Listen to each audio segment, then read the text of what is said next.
Hi ಎಲ್ರಿಗೂ ನಮಸ್ತೆ. ಇವತ್ತು ನಾವು ಒಂದು ಸೈಲೆಂಟ್ ಥ್ರೆಟ್ನ ಬಗ್ಗೆ ಮಾತಾಡಲಿಕ್ಕಿದ್ದೀವಿ. ಈ ಒಂದು ಥ್ರೆಟ್ ಸಾಕಷ್ಟು ಜನರಿಗೆ ಗೊತ್ತೇ ಇಲ್ಲ ಇದು ಎಕ್ಸಿಸ್ಟ್ ಆಗುತ್ತೆ ಅಂತ. ಎಸ್, ಆ ಥ್ರೆಟ್ ಬಂದ್ಬಿಟ್ಟು ಇನ್ಸುಲಿನ್ ರೆಸಿಸ್ಟೆನ್ಸ್. ಇದು ಹೇಗೆ ನಮ್ಮ ದೇಹವನ್ನ ಎಫೆಕ್ಟ್ ಮಾಡುತ್ತೆ, ಅದೇ ರೀತಿ ಇದು ಹೇಗೆ ಡೈರೆಕ್ಟ್ಲಿ ಒಬೆಸಿಟಿ ಜೊತೆಗೆ ಕನೆಕ್ಟೆಡ್ ಇದೆ, ಅದೇ ರೀತಿಯಲ್ಲಿ ಈ ಸಿಚುವೇಶನ್ ಅನ್ನ ರಿವರ್ಸ್ ಮಾಡ್ಲಿಕ್ಕೆ ಯಾವ್ದಾದ್ರು ಒಂದು ಮೆಥಡ್ ಇದೆಯಾ, ಅದು ಮೆಥಡ್ ನನಗ್ ಮಾಡ್ಬೋದಾ, ನನಗೆ ಅದು ಕಂಫರ್ಟೇಬಲ್ ಇದೆಯಾ, ಇಷ್ಟು ವಿಚಾರಗಳನ್ನ ಇವತ್ತಿನ ಈ ವಿಡಿಯೋದಲ್ಲಿ ಡಿಸ್ಕಸ್ ಮಾಡೋಣ ಬನ್ನಿ.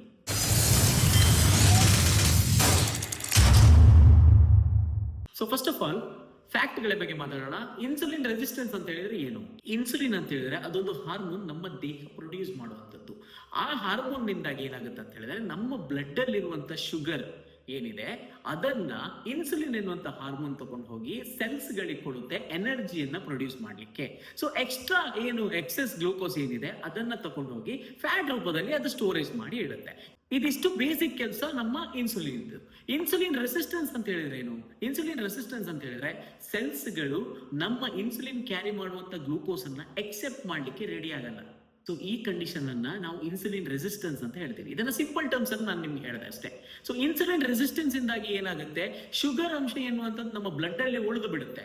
ಬ್ಲಡ್ ಅಲ್ಲಿ ಉಳಿದು ಬಿಡ್ತು ಅಂತ ಹೇಳಿದ್ರೆ ಏನಾಗುತ್ತೆ, ಟೈಪ್ 2 ಡಯಾಬಿಟಿಸ್ ಆಗುವಂತ ಎಲ್ಲಾ ಚಾನ್ಸಸ್ಗಳು ಕೂಡ ನಮ್ಗೆ ಇರುತ್ತೆ. ಒಬೆಸಿಟಿಗೂ ಇದಕ್ಕೂ ಏನ್ ಕನೆಕ್ಷನ್ ಅಂತ ಹೇಳಿದ್ರೆ, ನಾವು ಎಷ್ಟು ಒಬೇಸ್ ಇರ್ತೀವಿ, ಎಷ್ಟು ಫ್ಯಾಟ್ ಇರ್ತೀವಿ, ಅಷ್ಟು ನಮ್ಮ ದೇಹದಲ್ಲಿ ಇನ್ಸುಲಿನ್ ರೆಸಿಸ್ಟೆನ್ಸ್ ಎನ್ನುವಂಥದ್ದು ಜಾಸ್ತಿ ಆಗುತ್ತೆ. ಒಬೆಸಿಟಿ ಹಾಗೂ ಇನ್ಸುಲಿನ್ ರೆಸಿಸ್ಟೆನ್ಸ್ ಇದು ಎರಡು ಕೂಡ ಡೈರೆಕ್ಟ್ ರಿಲೇಟೆಡ್ ಆಗಿರುತ್ತೆ. ಸಾಕಷ್ಟು ಜನರಿಗೆ ಗೊತ್ತೇ ಇಲ್ಲ. Almost 70% of the obeys people ಯಾರಿದ್ದಾರೆ ಅವರೆಲ್ಲರೂ ಕೂಡ ಟೈಪ್ 2 ಡಯಾಬಿಟಿಸ್ ಹತ್ರ ಹೋಗುವಲ್ಲಿ ಈ ಒಂದು ರಿಸ್ಕ್ ಫ್ಯಾಕ್ಟರ್ ಅಲ್ಲಿ ಅವರು ಕೂಡ ಇದ್ದಾರೆ.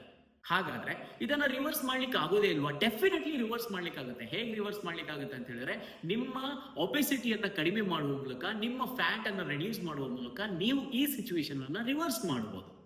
ರೈಟ್ ಪ್ರಪೋರ್ಷನ್ಸ್ ಅಲ್ಲಿ ನ್ಯೂಟ್ರಿಯೆಂಟ್ಸ್ ಗಳನ್ನ ನಮ್ಮ ದೇಹಕ್ಕೆ ತಗೊಳ್ಳುವಂಥದ್ದು, ಅನ್ವಾಂಟೆಡ್ ಥಿಂಗ್ಸ್ ಗಳನ್ನ ನಾವು ಹೊರಗಿಡುವಂಥದ್ದು, ಅದೇ ರೀತಿಯಲ್ಲಿ ಕರೆಕ್ಟ್ ಆಗಿ ಎಕ್ಸರ್ಸೈಸ್ ಗಳನ್ನ ಮಾಡ್ತಾ ನಮ್ಮ ಬಾಡಿ ಫ್ಯಾಟ್ ಲೆವೆಲ್ ಅನ್ನ ನಾವು ಡಿಕ್ರೀಸ್ ಮಾಡಿದ್ರೆ ಡೆಫಿನೆಟ್ಲಿ ಈ ಕಂಡೀಷನ್ ಅನ್ನ ನಾವು ರಿವರ್ಸ್ ಮಾಡಬಹುದು.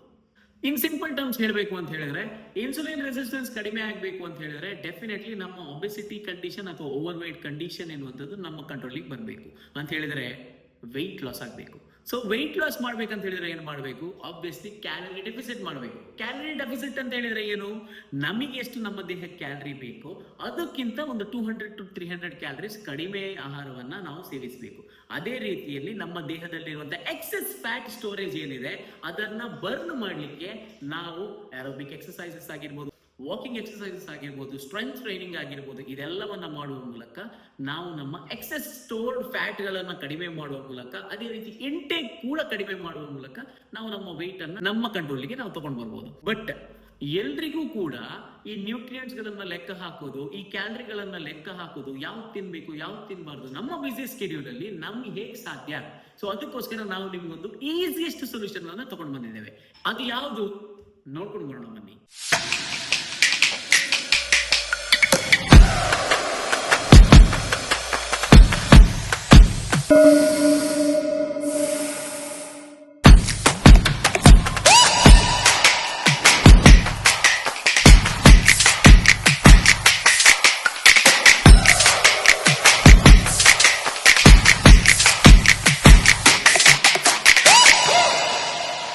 ಶೇಪ್ ಶಿಫ್ಟ್ ಇದು ಏನ್ ಮಾಡುತ್ತೆ ಅಂತ ಹೇಳಿದ್ರೆ, ನಿಮ್ಮ ನ್ಯೂಟ್ರಿಯೆಂಟ್ ರಿಚ್ ಹಾಗೂ ಕ್ಯಾಲರಿ ಲೆಸ್ ಡಯಟ್ ಅನ್ನ ವಿದಿನ್ 30 ಸೆಕೆಂಡ್ಸ್ ಪ್ರಿಪೇರ್ ಮಾಡ್ಲಿಕ್ಕೆ ನಿಮ್ಗೆ ಹೆಲ್ಪ್ ಮಾಡುತ್ತೆ.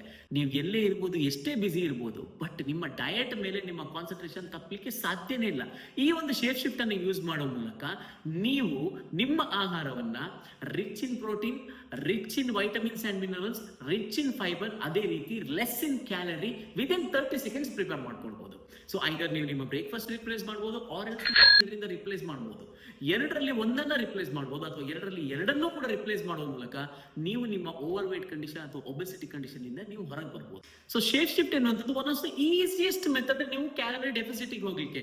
ಇದು ಯಾರಿಗೆಲ್ಲ ಹೆಲ್ಪ್ ಆಗುತ್ತೆ ಅಂತ ಹೇಳಿದ್ರೆ, ಬಿಸಿ ವರ್ಕಿಂಗ್ ಸ್ಕೆಡ್ಯೂಲ್ ಯಾರೆಲ್ಲ ಇರುತ್ತೆ, ಅದೇ ರೀತಿ ಹೌಸ್ ವೈಫ್ಸ್ ಯಾರೆಲ್ಲ ಇರ್ತಾರೆ, ಅದೇ ರೀತಿ ವರ್ಕಿಂಗ್ ಪ್ರೊಫೆಷನಲ್ಸ್ ಯಾರೆಲ್ಲ ಇರ್ತಾರೆ, ಯಾರಿಗೆ ಈ ಡಯಟ್ ಅನ್ನ ಪ್ರಿಪೇರ್ ಮಾಡೋದು ಅದಕ್ಕೆ ಸಿಕ್ಕಾಪಟ್ಟೆ ಟೈಮ್ ಕೊಡ್ಲಿಕ್ಕೆ ಟೈಮ್ ಇಲ್ಲ.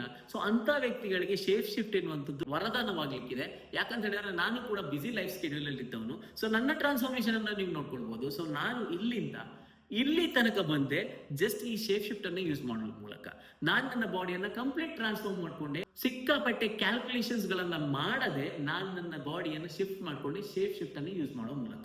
ನಾನ್ ನಿಮ್ಗೆ ಹೇಳೋದು ಇಷ್ಟೇ, ನೀವು ನಿಮ್ಮ ದೇಹವನ್ನ ಶಿಫ್ಟ್ ಮಾಡ್ಕೊಳ್ಬೇಕು, ನೀವು ನಿಮ್ಮ weight ಅನ್ನ ನಿಮ್ಮ ಕಂಟ್ರೋಲ್ ತರಬೇಕು ಅಂತ ಹೇಳಿದ್ರೆ ಡೆಫಿನೆಟ್ಲಿ ನೀವು ಕ್ಯಾಲರಿ ಡೆಫಿಸಿಟ್ ಡಯಟ್ ಅನ್ನ ಫಾಲೋ ಮಾಡಬೇಕು.